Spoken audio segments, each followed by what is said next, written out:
Right. Big mistake we made when we set up our company was to not, when you start it, think about how you're going to finish it. So when you start a coffee shop, a takeaway, e-commerce business, in hindsight, it was a mistake to not prepare it for sale. We were told, we spoke with our neighbors who had had set up a company and then sold it. And they reinforced the importance of set it up for sale and even give yourself a timeline. Because just having an open-ended, I'm going to run this business, takes away some of the urgency in your mission. So the main thing about exit strategy is when you set up e-commerce, let's take that example because that's what we went through. Who is going to want to buy your business and why? And one thing we did not have the foresight of is that under £1 million turnover, no one's interested. No one. 5 million turnover, you'll get some like SME companies potentially maybe buying you out. You've got to hit 10, 20, 30 million turnover. It sounds nuts, but it's true. If you're under £1 million turnover, you ain't getting bought out for nothing. So it then becomes all about scale. How can I make this business do 10 million in sales? Even if you make nothing in profit, because it's all churning in back to scale, that's the key. I would make zero, but scale, then make something and not scale. And then so when you start your business, is there enough scale? If you're selling something really small and really niche, simply can you do the numbers? So for a baby e-commerce, how many babies are there a day? How many pushchairs can be sold? How much of the market can you penetrate? What will your turnover be? What's the turnover of your suppliers? Is it even possible for you to make 10 million in sales? Those are the kind of things you need to look at. And then if it's not, how can I grow in maybe other areas to hit 10 million? And 10 million is not even enough. You know, this is UK. In the US, they're not going to start unless they're 100 million turnover. So you've really got to think, you think you don't want to exit? You do. You've got to be ready to sell at any point. So you've got to scale because small businesses aren't of interest. Your accounts and your business operation have got to be clean. So if you are an e-commerce business, your accounts must only show e-commerce, not some other side projects, some like research and development, some other things that you're doing on the side. Do that in another company. Set up another limited company and do the other things, your side projects, if you're thinking about other industries. Keep the accounts incredibly clean. So don't start putting on business dinners. Don't start putting on little purchases that are spurious in nature. Keep it super clean. If you're doing 1 million turnover, you need the infrastructure of 100 million turnover. So that when someone looks at your business, when you put it up for sale, you've really got your shit together. So things like, do you have a one-man band bookkeeper? Do you have an accounting company taking care of your stuff? Do you have procedures? Do you have everything in place to make it look like a professional outfit? in previous videos, I've gone through things like we had a call center, we had procedures for aftercare, we had procedures for dealing with customers, we had a algorithm for pricing, we had an algorithm for how much stock we needed. Key processes so that you could be 100 million, even if you're only doing 1 million in turnover. And then when you prep for sale, it's all got to be crispy clean. So the account's up to date on a monthly or at least quarterly basis. So that should be the other way. Definitely up to date on a quarterly basis. Hopefully up to date on a monthly basis. So that at any point you can snapshot your business. And really it's scale. So let's say you're doing driveways with tar and stone. There's only so many driveways you can do. So you need to franchise this business. You need to franchise out 20 other driveway guys, and you need them to buy the tar and the stone and hire the vehicle from you. If you're doing, Subway, you need multiple franchises. If you're doing e-commerce, you do baby and toddler, you do sports equipment, you do pet supplies. Because it's only so big you'll get doing one niche industry. And then scale. Every pound earned back in to driving sales. So you need significant warehouse space, logistics operations.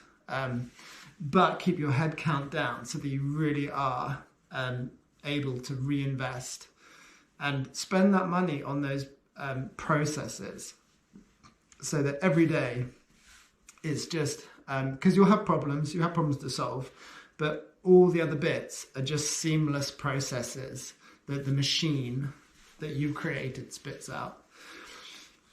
And then, you will want to exit. So be ready for that.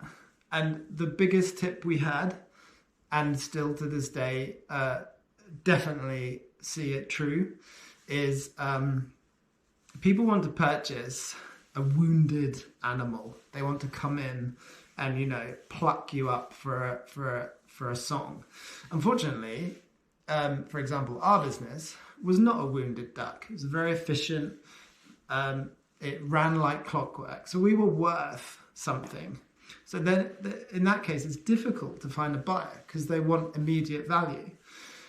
So I forgot completely where I was going with this. So when you are approached for sale, even if you don't want to sell, you must sell. That's tip number one. Tip number two is when you sell, you want an immediate exit. Do not do a workout exit. For example, to explain what that means if you don't know, they'll go, we'll pay you 5 million for your company. You'll get 500,000 up front, and then you'll do an earnout. So you'll continue working, acting as MD or CEO, whatever your title is, and over the course of the next 5 years, you'll get earned out. Now, what always happens is they simply use your profit to pay you, and you still work. To me, it makes no sense. I could just stay in the company, take that profit, and still own the company.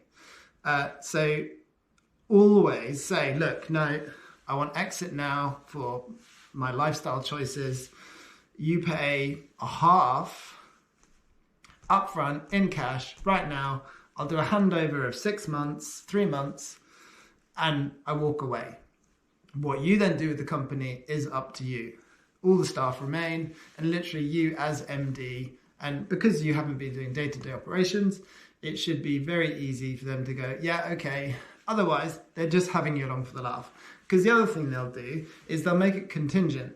So they'll say you've got a 2-year earnout, and then they'll pay you back your profit that you've earned the company. And then they always jeopardize or scupper your turnover, your sales, or your profit to not pay you.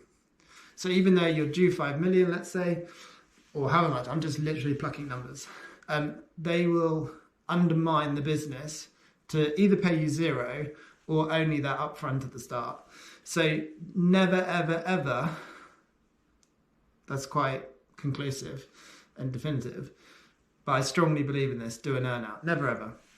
If they're legitimate buyers and they legitimately want your business without tearing it to pieces, you take cash up front and you walk away. It will be less, but that's because they'd screw you if you stayed.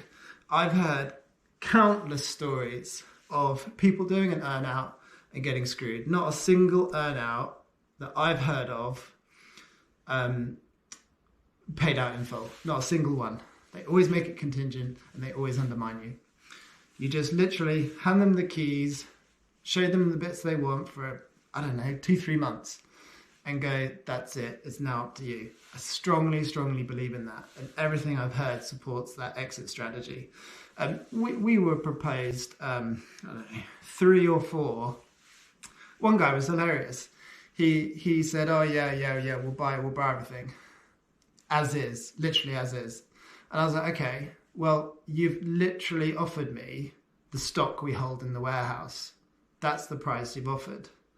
And he went, yeah. And I was like, well, I'll just sell the stock myself because we're going to need lawyers to sign an agreement.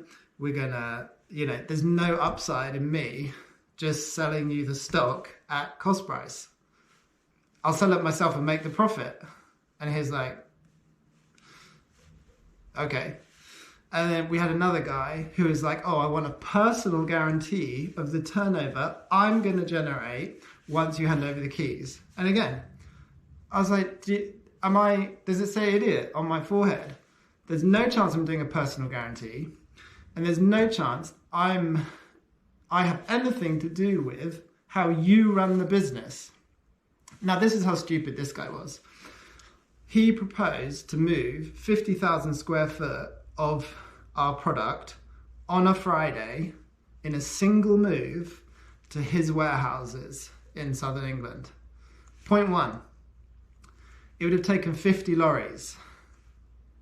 Point 2, 1 lorry takes 2 hours to load. So I immediately realized this guy was an idiot because he was proposing a logistical impossibility.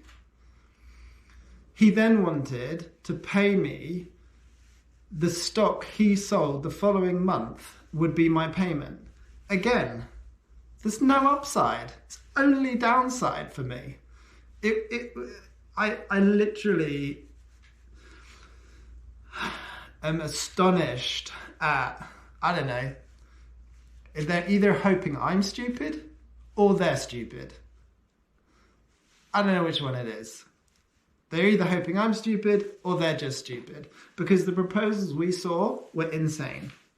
The only way to do it is, look, I'll show you for 3 months, the stock will rotate out of our warehouse and be resupplied in your warehouse over 3 to 6 months. And at the end of that period, once we're down to the last few bits and pieces, 1 lorry does 1 shipment to your warehouse and there's the keys. Some people really struggle with practical solutions and priorities of what's important and how it'll actually work in practice. So I hope I've painted a few pictures there. Start with your exit in mind. Scale. Keep your accounts squeaky clean. Don't start putting in those business dinners or flights or anything like that. Keep it clean. You might be a 1 million business. You might be a 10 grand business. Act like you're 10 times bigger and have the processes that could take that. And then always, always, always cash up front, hand keys, minimum 3-6 months handover. Maximum 3-6 months handover. My biggest tip I could ever give. That's it. Hope that was useful. Bye.